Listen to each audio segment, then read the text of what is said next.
So I wanted to jump on real quick just to document this experience I had the other day while I'm waiting to go worship my Heavenly Father, to go worship Jesus Christ with the church. So if you don't know, and I haven't, like I said, I haven't gave my full testimony yet because I haven't got situated, but technically I am homeless right now, and this has been a journey. So the other day, I had called a family member.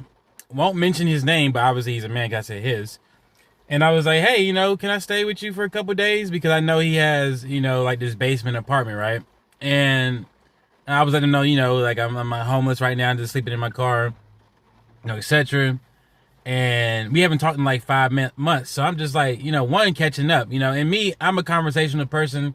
I can hold a conversation, right, with sincerity, so he's like, yeah, I gotta talk it over with my wife, and I'll call you back. Now, in about an hour, he calls me back, and then in this conversation, he then says that he didn't talk to his wife, so it let me know that he spoke with someone else. But I already knew he was going to tell me no.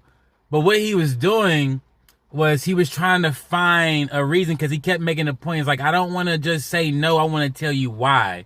And he wanted to point out, something in me as to why he doesn't want me to spend the night at his house. Even though the last time I saw him, I went over to his house and I helped him, move furniture. He had some kind of party. I helped him move furniture into his house. I helped him without him even asking me, right? So that's, you can identify people by their fruit.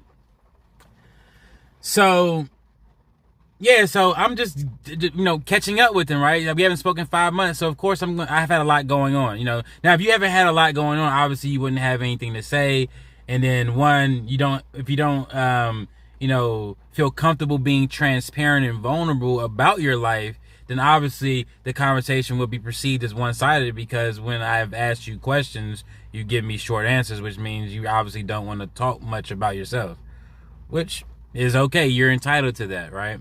But me and my personality, I love to be transparent. I love, especially if we're family and supposed to be friendly, I love just sharing, what I've been going through over the last time since we spoke. So in the midst of the second conversation, he stops after the 40-minute mark, and he's like, William, I have to tell you that all you've been doing is just talking. This conversation has been one-sided. It's not even a conversation because we're not having a dialogue. And I was like, well, sir, it takes two to have a conversation, and I've asked you questions. I've asked you open-ended questions